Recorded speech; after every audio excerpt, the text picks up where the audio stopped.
Justify. Prove to be right or reasonable. Justification is at the heart of all legal and political argument. But at a time when argument itself is slave to appearances, it is time to bring back a culture of justification. Justify, a podcast on law and politics in India from the Vidhi Center for Legal Policy, hosted by Arghya Sengupta.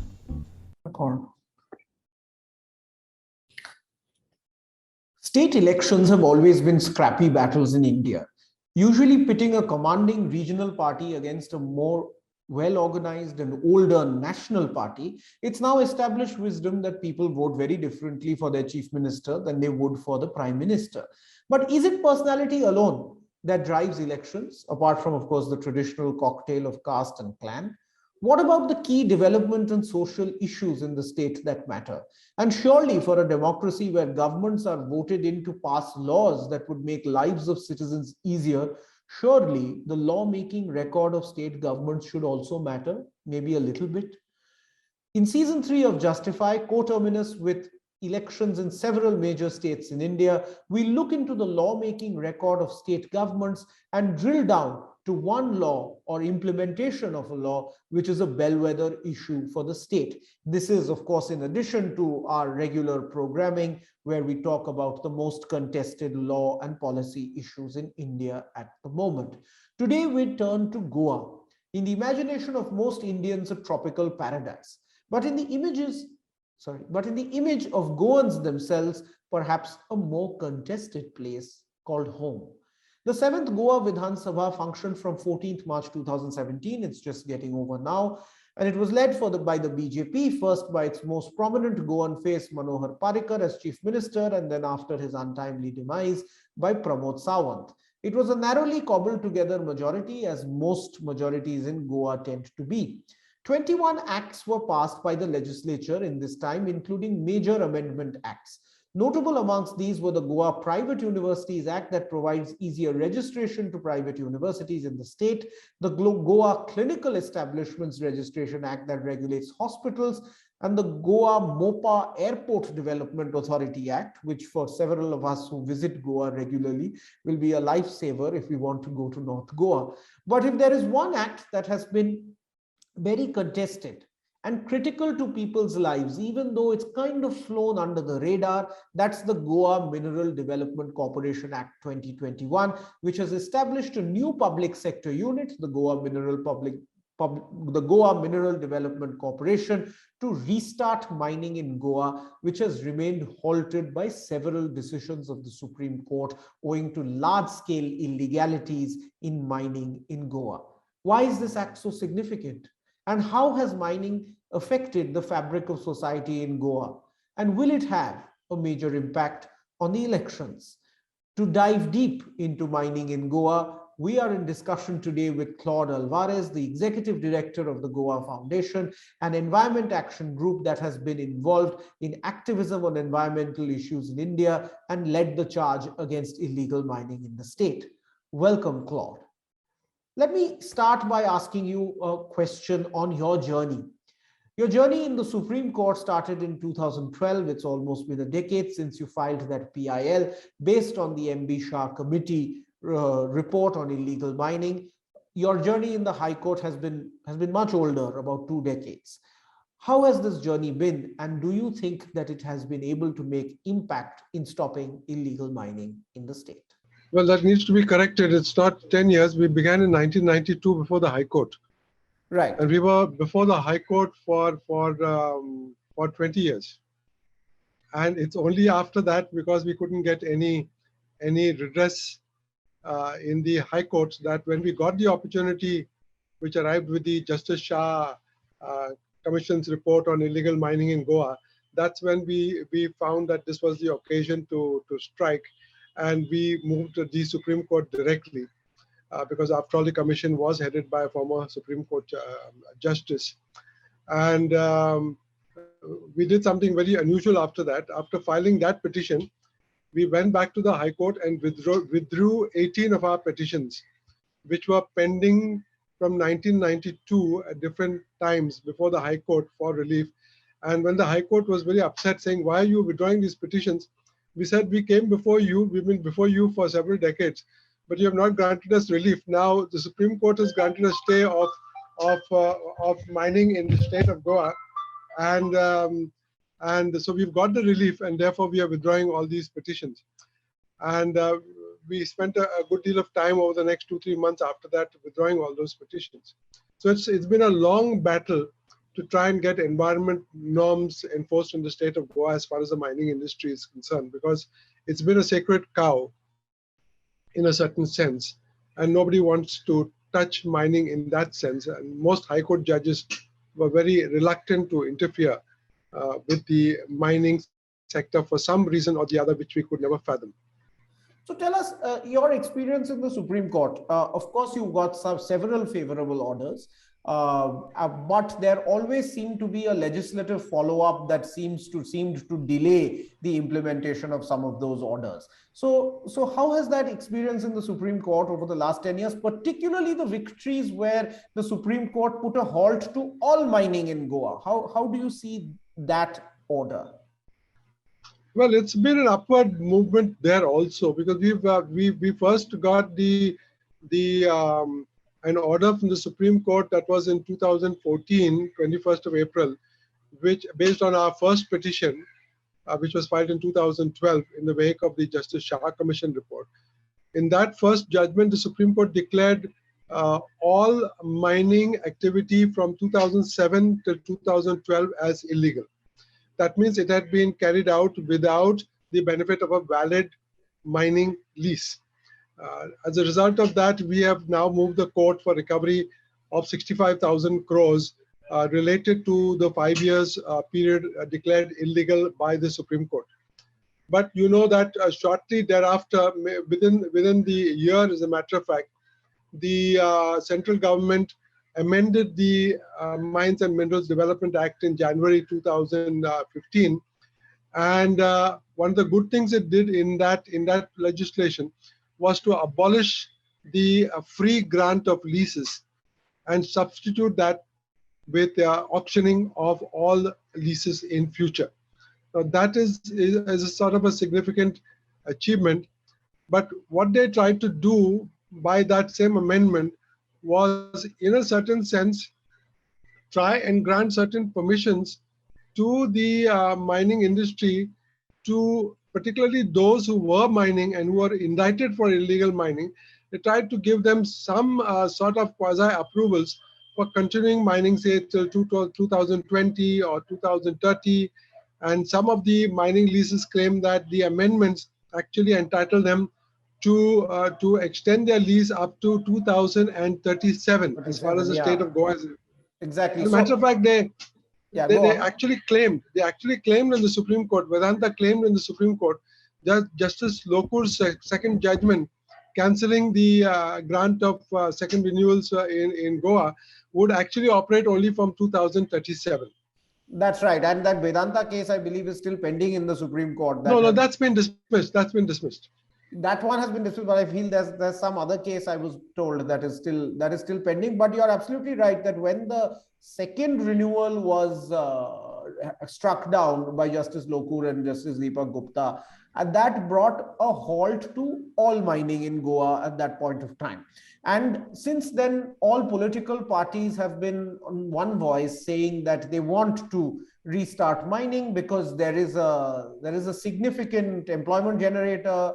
And by your own study, I saw that there are about 21,000 people who are directly or indirectly affected by mining. There's some other, the government, I mean, in the legislature pegged that number at 4,000. But let's not get into numbers, but there's a large number of people as in who are dependent on mining. So how do you see this Goa Mineral Development Corporation Act, which has been passed? Do you think that it gets us back onto a path of responsible mining, or do you think this will again be a kind of proxy for letting people in with their unscrupulous practices? Well, most people would be curious to know why in Goa there's a sort of a proposal to set up a mining corporation in the public sector, when the general trend from 1992 is to actually privatize and to liberalize and to get the government out of these things. That's been a trend all over the country, as a matter of fact. Though there are several, I mean, at least 12 states which have got these mineral development corporations, but these corporations generally have been associated with corruption, and therefore there's been a sort of a drive to try and get private people into the trade. The interesting example of Goa is that Goa has been under private mining from the very beginning.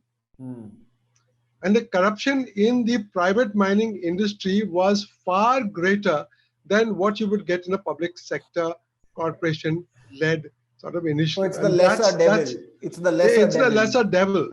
And it's a lesser devil because in the private, except for Vedanta, which was forced to put up its accounts on their website, all the others who are involved in mining in Goa just don't have any disclosure of the quantities they mine, what they make out of mining, what is the amount they pay on salaries, what is the deductions they do, what are the taxes they pay. Not a single one of the mining companies and leaseholders in Goa has ever declared that type of information. But do you think that, sorry to interrupt you, but do you think that that's a problem because there was no law? Or that the law was not implemented? Because obviously there is a law that regulates mining in the country. There is a national law that regulates mining in the country, which requires certain forms of obligations on these mining companies. So do you think it's because of a lack of political will to implement that in Goa that's the problem? Or is it the fact that there was a law like the Goa Mineral Development Corporation Act that was missing? Well, that's a little bit difficult question to answer. You're right. There was a Mines and Minerals Development Regulation Act, which is actually quite stringent in everything. But as our experience with laws in India, there are laws, there are excellent laws, but there are forces which are able to immobilize the implementation of those laws. And Justice Shah, just to give you an example, Justice Shah says very categorically in his report, and this is not disputed at all, that the Department of Mines was explicitly instructed by the government not to visit the mining areas during the period of the Chinese boom. So they were told, stay in your offices because we don't want anybody nosy parking around in these mining areas because a lot of people are making a lot of money, and obviously that money is being shared with the political groups. And therefore, there was an explicit order, don't go to any mining area. That means don't go to see whether anybody is following the law, because the assumption is that nobody is going to be following the law because everybody is making windfall gains. We are participating in those windfall gains, and therefore we don't want any overseeing of what is happening there. So there was actually the government, forget about them not implementing, the government actually decided not to implement the Mineral Act during those years, which led to a phenomenal amount of illegal mining on the books. So what makes you feel that it will be any different with this new bill? Because I was looking through the provisions of the bill. One, it seems to be kind of a templated legislation which they have copy pasted from other states. There were some new ideas. Right. There were some new ideas that you had in terms of a citizen's dividend, which I thought was an interesting idea if we are really thinking about mines as natural resources, as the Supreme Court said, which the government only holds as a trustee for the general public. Then the general public should get a share of those revenues. But those kinds of new concepts don't exist. Instead, there are provisions which, one, make the Mineral Development Corporation create a kind of sole monopoly in terms of who can operate mines. But it also has an interesting provision where it allows private sector operators to come in almost as either sublessees or subcontractors, and we'll see how that plays out. Which one gives me the impression that it could be business as usual. Number one, maybe we need private sector operators to operate, but maybe they'll operate in exactly the same way as they did before. And number two, given the composition of the body itself, the composition of the body is solely government and government appointed with the chief minister as the head. So why do you think that it will be any different this time? And especially because I saw that the Goa Foundation has cautiously welcomed this development, whereas several other organizations seem to have a different view. Well, I don't know. We should go a little bit into the circumstances of this bill and why it came to be. First of all, you must remember that all 40 MLAs in both the assemblies, earlier assembly and this one, moved a resolution, unanimous resolution, to the central government asking for the mining leases to be given back to the former leaseholders.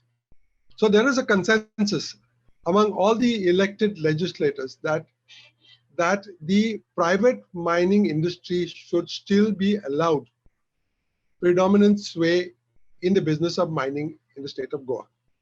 This is a sort of a consensus because the mining industry really owns them. They have access to all of them. And there are at least 8 to 9 constituencies which are squarely in the mining belt. And they've got very influential 5 or 6 MLAs which come from there.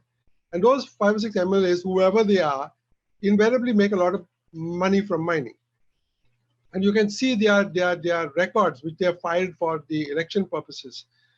They will go up from a few lakhs to a few crores, and then it goes up to 25 crores and 60 crores and things like that. So they make a lot of, they've got a real interest in it because they have seen that it's a good business. It's a good business, and if you are a politician, then it's even better business. So in this point of view, to get a corporation act passed through the assembly, as far as we are concerned, was still something that we could not have dreamed of. Because the context is different. I mean, the assembly is not saying set up a corporation. The assembly is saying let's go back to the old deals. And this they have done, as I said, in both assemblies. The earlier assembly, which was dominated by Parekar, and then afterwards the new ones or whatever. So there's unanimous consensus on that. So why does the government bring in this? Because of course one of the people who proposed this is the Goa Foundation. But we propose it under a different schema. We say that you set up this corporation, hand over all the leases or the leased areas to the corporation under a specific order. You got to pass a specific order under section 17(8)(2), which says that the areas in Goa which have got minerals are now henceforth reserved for the Goa Mineral Development Corporation. That order till today has not been passed. Even as a matter of fact, even though the Mineral Corporation Act has been passed, till today the corporation has not been set up. That's right. There's no notification to that effect. The rules even for framing of this corporation are still in the draft stage. So, but whatever they have passed still is a little bit better than the present situation. Because what happens is when you have a public sector corporation, it comes under a different regulatory regime. It comes under a different type of oversight. There is also a CAG. There are, all sorts of bodies looking at it. All their records have been produced in the assembly. People can then have a look at it. And if you've got access to MLAs who can look at the data critically, then you can, put in certain things. There is also in this particular act, there are provisions for people to file suits against the corporation, provided they do it within 6 months and after giving 2 months notice. So there are a few things like that which we think are a little bit better than what was there before. No, sure. There are obviously virtues of a public corporation, yes, rather than leaving it to the private sector on its own. Of course, the dangers of a regulatory capture of a public corporation still exist, and that is, of course, everyone has to be on their guard to prevent that from happening.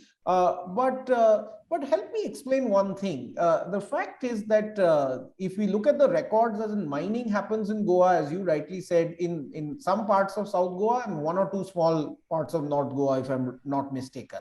And that's certainly not the large proportion of the state, and it's a significant proportion, but not a large proportion. And according to my estimation, it was about 6 or 7 constituencies where mining is major. Now, given that, and while I can understand those constituencies being fully under the sway of the mining companies, how is it that the mining companies seem to be ensuring a widespread consensus in the assembly on this kind of issue? Well, I don't think it's in that sense, it's very difficult sometimes to get a consensus in the assembly. For example, if you look at the 2 earlier instances, one was about the fishing ban. There was a ban on fishing in the state of Goa to allow the fish to regenerate and so on. And there was a time period given. And the assembly, all the 40 members of the assembly came out with a decision to overthrow the judgment of the Bombay High Court. This is one particular case, and that's again, so you would say the fishing industry is a powerful industry, but it's along the western coast. It's not in the interior or whatever it is. A second one where this thing happened was in the case of the Siddhartha Goa Hotel, which went in for a demolition because of a Supreme Court order. But then the Siddhartha Goa owners they are also minors. They were able to influence the assembly to amend the Land Acquisition Act back to 1894 in order to save the hotel, and they succeeded in doing this. So I don't think that it's very difficult, and that's my worrying thing, that if you're a very good organized group, you can move the assembly and you can get the legislators to pass a law or to amend a law or to do something which is in your interest, because these are powerful actors. See, in the year 2012, when mining was at its maximum, when we exported close to 55 million tons, and the Supreme Court now has kept it down at 20 million tons, but imagine 55 million tons, the turnover was 22,000 crores. And the budget of the Goa government was 6,000 crores. And these people have got the Goa Mineral Association, Goa Mining Association, the Goa Mineral Ore Exporters Association. They've got all the assets. They own all the principal assets in the state of Goa, the hotels and so on, so forth. Whether it's a Marriott or many other infrastructures and hotels and so on. If you look at the clout that they have, the lobbies that they have got actually the Goa Mineral Foundation, which is actually a lobby group for them, and so many other groups. Then where does the public, the general public, appear in all this? The public general is a disaggregated, group of citizens who really don't see mining in a day-to-day basis, because the bulk of them, 80% of the population, which is non-mining, is congregated in the coastal belt, and only 20% is in the mining belt. So you can see, if you look at that dynamics, you can see that they do have phenomenal financial power. Of course, most of that financial power is now migrated to the Cayman Islands or to Singapore or wherever it is. But they have that power to be able to influence the legislators and to bring whatever things they want on the cards. And they are the ones who have actually, mind you, been able to resist the corporation idea for quite a long time. They have been putting in advertisements in the newspapers and so on. Absolutely. So actually, while it is a great success to have this corporation passed, I still view it with some degree of suspicion if 40 legislators who are obviously greatly under the sway of the mining lobby also decide to pass a legislation like this. It does leave some room for ongoing concern. But I think there's a very important point here of regulatory capture and capture of legislator by an all-powerful lobby, which, as you said, is one, a big employment generator, true, and two, also just very wealthy. And here, actually, I'd like to ask you an institutional question, because the Goa Foundation obviously has been in this for decades. And as you've said that you've frequently used courts for trying to get relief. Sometimes it has succeeded, sometimes it hasn't. It's been a mixed record. But would you say that, given that you are at its core an environmental action group that is a grassroots organization that's bottom up, do you think that the real battle lies ultimately in getting our legislators to think differently and in a more balanced way about mining? Now, I know this might sound a bit idealistic as a question, given where people are, but given the fact that it's not really feasible that every time there's a problem in a taluka in Goa, and you have to run to the Supreme Court. It's not a sustainable solution. So do you think that, as a foundation which has successfully used courts, do you think that ultimately getting legislators to see reason and adopt a balanced approach is an advocacy tactic that should be considered both by you as well as several other activist groups which do go to court very quickly?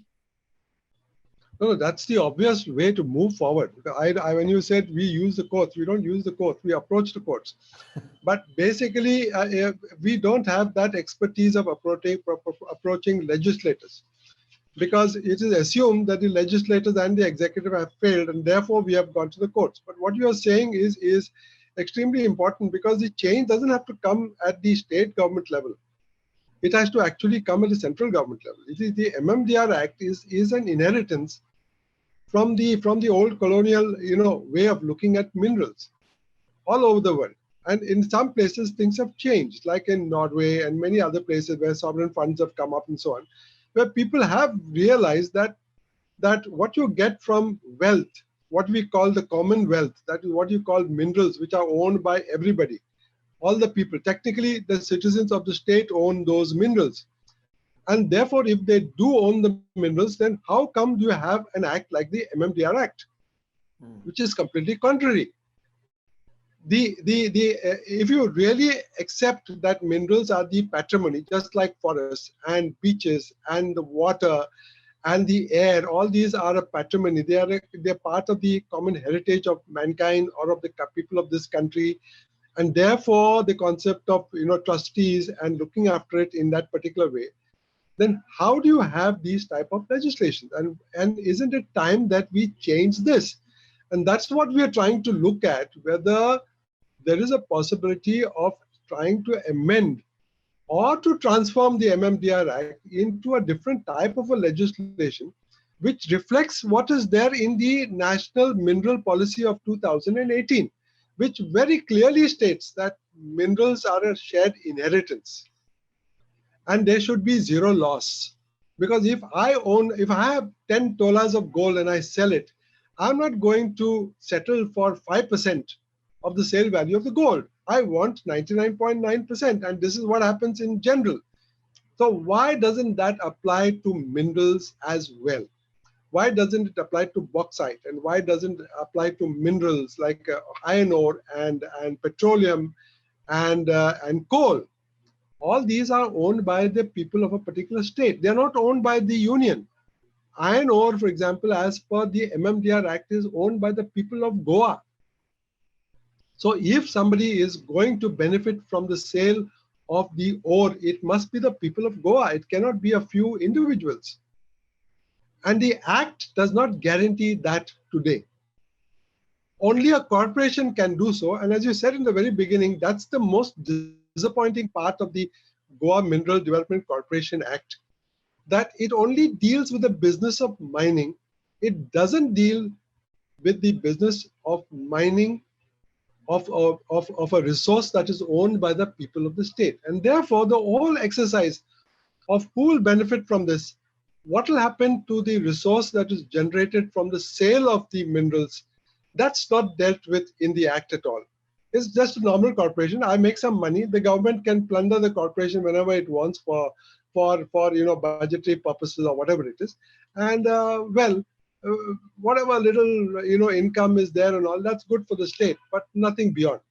Absolutely. And I think that really hits the nail on the head and sort of articulates what I've been thinking about the Act as I've been reading it, is that it's a step in the right direction for sure. But what is actually needed is that a change in philosophy, in mindset of legislators and ultimately the people who may not be even directly affected by mining, to consider that this is actually their resource, that this is our resource, and this cannot be the wealth of only a few. But let me move on to one issue which I think Goa is a good flashpoint for, is that we all talk about sustainable development.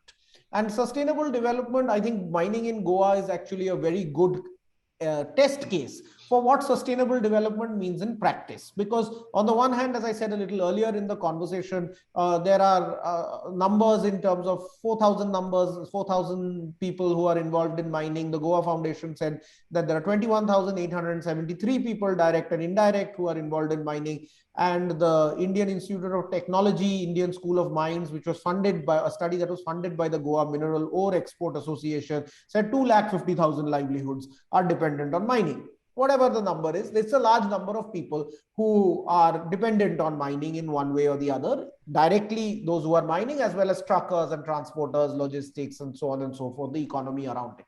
On the other hand, the Central Coastal Agricultural Research Institute in Goa, in a recent soil testing in Mayam, said that the soil is strongly acidic.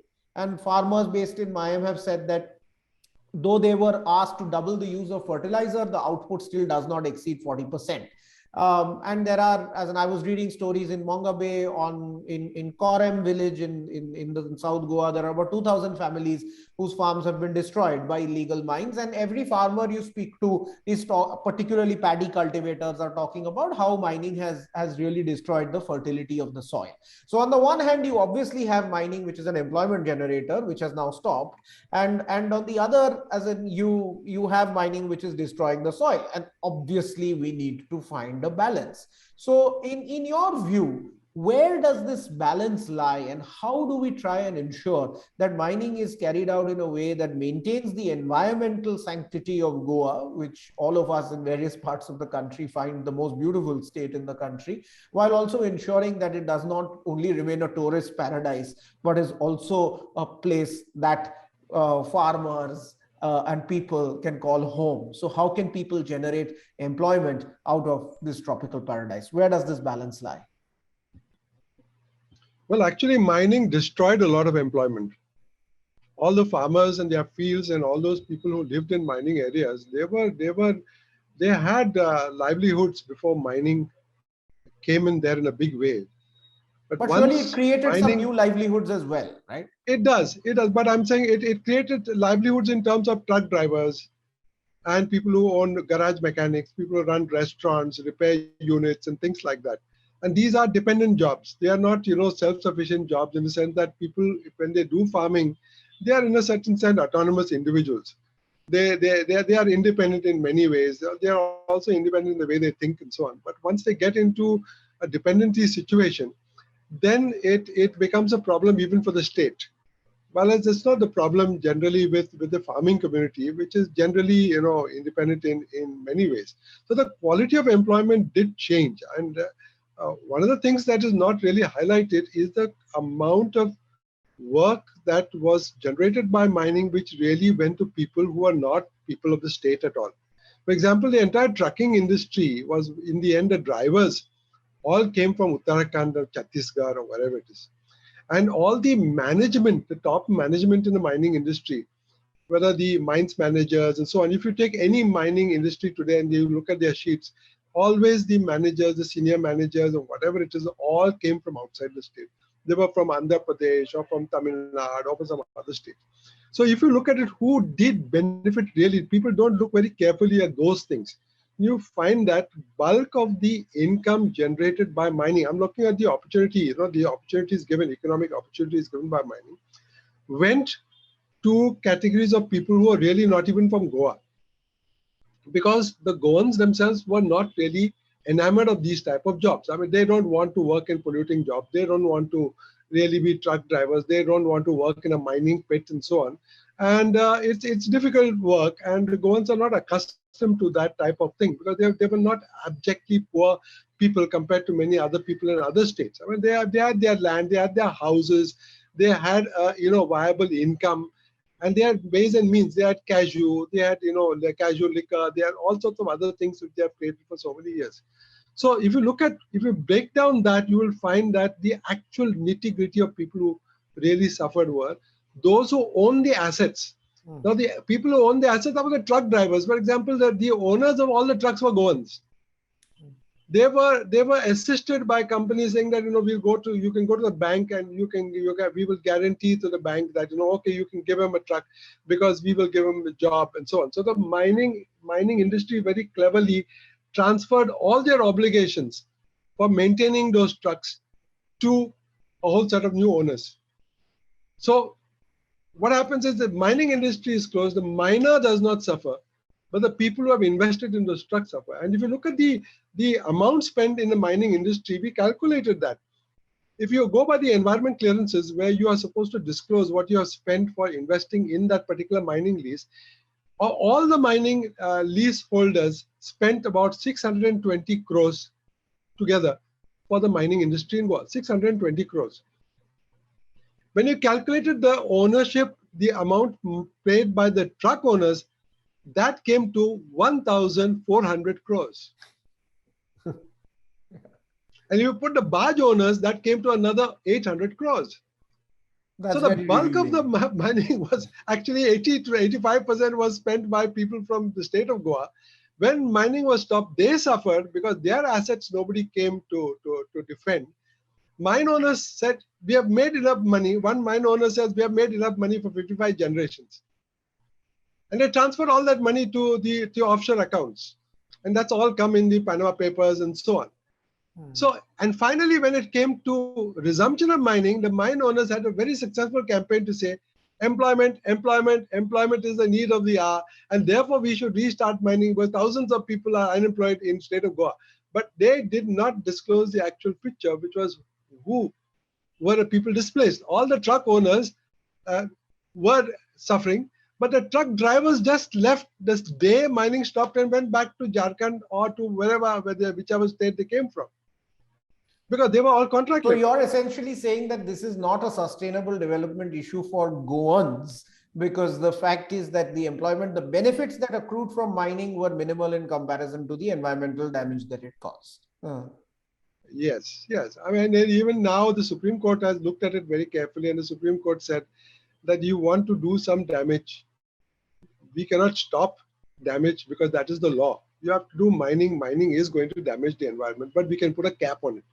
So the type of mining that was done, is still today, there's a very firm cap of 20 million tons. Yeah. And that's our only salvation. We have filed an application to the Supreme Court to bring the cap down to 12 million tons, which is, the amount that was produced for, in the 90s and early, 2001, 2002, whatever it is. And that did not do significant damage. It did damage, but not significant damage to the environment. And to keep it down to, a few actors so that you can control what's happening instead of having 100. So obviously output caps are a way, and sort of stringent regulation with some responsible players, maybe entry barriers could be a way. But of course, as you've seen, as in Goa has a history of mining, and of course all the mining families right in the beginning were all Goan families, right? So as a football lover, I used to hear of Dempo and Salgaonkar, and I used to wonder as in how they have football clubs, and of course it comes from mining, and these are all Goan families. Yes. So there will of course be mining in Goa, but with some degree of responsibility, which one can hope will come from locals more than outsiders. But to my last question is that all political parties we are now in election season, and all political parties in the election have said that they want a resumption of mining in some shape or form or the other, with some regulation and so on and so forth. So given the fact that mining is such a bellwether issue in the state of Goa, at least as it appears to us outside, how do you see this Goa Mineral Development Corporation bill affecting the fortunes of the various contestants in this election, or do you think it has no impact at all? I think it has no impact at all, because that was just an election plank. I don't think that the BJP government, it really has intended to do anything. One of the significant things about the act is, one of the functions of the act, one of the three most important functions of the act is dealing with mining waste. They're very clear that this corporation is going to be set up by us to deal with mining dumps. But the leases are going to be given by us to private parties. And this is very clear. That's why the DMG is continuing. The Directorate of Mines and Geology will continue. And the corporation will continue. Now, if you really want to do something serious, you would dismantle the DMG, because it's really a white elephant. That's right. It's highly corrupt. It's got all useless people there. The director is an IAS officer who doesn't understand mining at all. No, and also, if you're setting up an autonomous corporation, then there is no point in duplicating that by keeping the directorate going. Yeah. Yes, but it's very clear that the government is going to keep that window open to entertain its guests and its friends, and waste mining will be given over to the corporation. And of course, what it will achieve, nobody really knows, because there's no scheme. There is, just a few aims and objects which have been bandied about. And as you said, it's, taken things from ready-made from other acts and just put them together.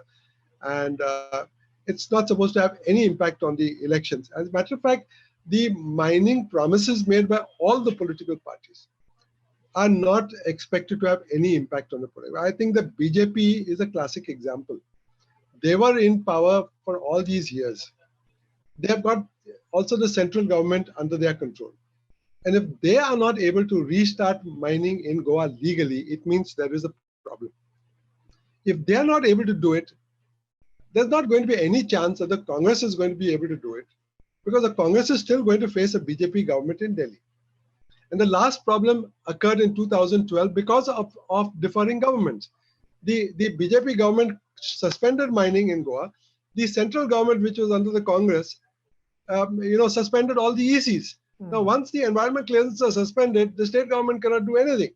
That's right. Now, similarly, this is the same situation. If the Aam Aadmi Party comes to in power, they are not going to be able to restart mining in 6 months. So it's only electioneering that we will do so. But I think the mining public in the state of Goa is very well convinced that none of these parties has got a program. And if they are coming out with these policy statements only with a view to try and influence the electorate. But I think the electorate is smarter than that. So I think this is the unfortunate nature of our politics, that that mining, despite being such a major issue, there is no concrete program that any political party can come up with in order to ensure that there is responsible mining. And I think, and that's unfortunate, because what it means is then that the electorate tends to vote sometimes on older issues of family and religious divide and stuff like that, Yes. which then again come to the forefront. And personally speaking, I would think that mining is certainly a much more significant issue on which livelihoods depend than questions of religion and class and caste and the usual issues that dominate elections. So one last question for you, Claude. I had seen that you had given an interview in 2011, where you had said that you were the Goa government's enemy number one. Now that it's been 10 years, a decade has passed, and the Goa Mineral Development Corporation Bill is in some sense something that you all had also asked for in a different form, but it seems to be a step in the right direction. How do you see future governments and their relation with activists and environmental groups like yourselves? Well, I think this scenario is not very, very good or promising, because the attitude is percolating from the central government down. The central government has gone all out to ensure complete demobilization of all NGOs. I mean, they have done it very speedily through the FCRA. That's right. And all groups which had funding through FCRA have all gone for a toss. And the very few groups which and are in Goa, do you see it's much of the same? Well, I don't know how many groups in Goa had FCRA accounts. The Goa Foundation never had an FCRA account. But generally, the effect has been to ensure that you don't listen to NGOs, you suppress them in some way, you torture them in some way, and so on. Which is I can't understand why this has come through with the present regime. Except I must be fair. If you take the case of animal welfare in the state of Goa, there the government, probably because of Parrikar's intervention at that stage, they went out to support animal welfare groups, and there is an actual policy where the state government supports, which is not there in other states, actually supports animal welfare groups to do ABC programs with stray dogs and with animals and cows and off the streets and so on. So it's I can't understand why that window works, but in most other windows they have actually interested in closing. And we have always been cooperative with the government. We have always said on mining, we are willing to come and talk to you. We are willing to come and discuss anything with you. And we had a long discussion with the Advocate General of the state, pursuant to directions of the Supreme Court. On the Goa Permanent Fund, we put in all our things there. We worked with the Central Empowered Committee also on this. We have actually on the panel which was set up to discuss the National Mineral Policy of 2018, and some of our inputs were taken there very seriously. So we have always remained collaborative, because there's nothing, we are not saying that we are against mining. We are only saying do it in a proper way so that everybody benefits. That's right. That's all that we are saying. Yeah, and I think that if the country is to progress, then the three elements of the sarkar, the bazaar, and the samaj have to work closely with each other. Yes, yes, Because yes. there's no point in just calling each other out as enemies of the state or of the people. I think it needs all three hands in this case to clap. But I think we have a long way to go before these hands clap because of various interests that are always at play. Because at the end of the day, it's politics that we're talking about and power that we're talking about, and it's not simple. But in Goa, we will see very soon what happens in the election. It's usually always a majority that's cobbled together.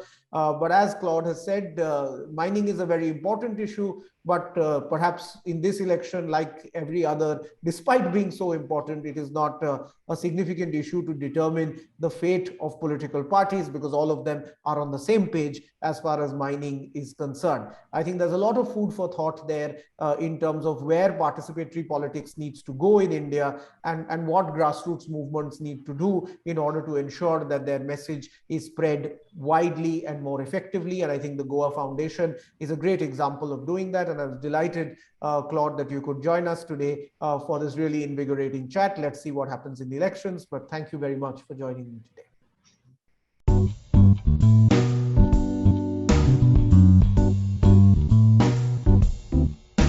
Time for CLATTR, our weekly quiz that's a bit tougher than CLAT. Last week, I asked you about the technology underlying cryptography and the case in which the right to use cryptography was upheld in the US in the face of restrictions imposed by the government. The correct answer is Bernstein versus DOJ, where the US Court of Appeals ruled that the printed source code for cryptographic algorithms and systems was free speech. The winner is an old friend, Pranay Modi. Pranay, congratulations. A free subscription for Disney+Hotstar is on its way to you. This week's question, we're talking about Goa. So what is the link between the Portuguese Civil Code that is operational in Goa and Hari Vishnu Kamath, a member of India's Constituent Assembly? What's the link between the Portuguese Civil Code and Hari Vishnu Kamath? Write in with your answers to justify@vidhilegalpolicy.in. Like Pranay, an exciting gift is on its way to you if you get it right. Since this episode was about Goa, here is one of my favorite songs, a coming-of-age song that is set in the beautiful state. Enjoy the song, stay safe, adjourned. दिल चाहता है कभी ना बीते चमकीले दिन, दिल चाहता है हम ना रहे कभी यारों के बिन,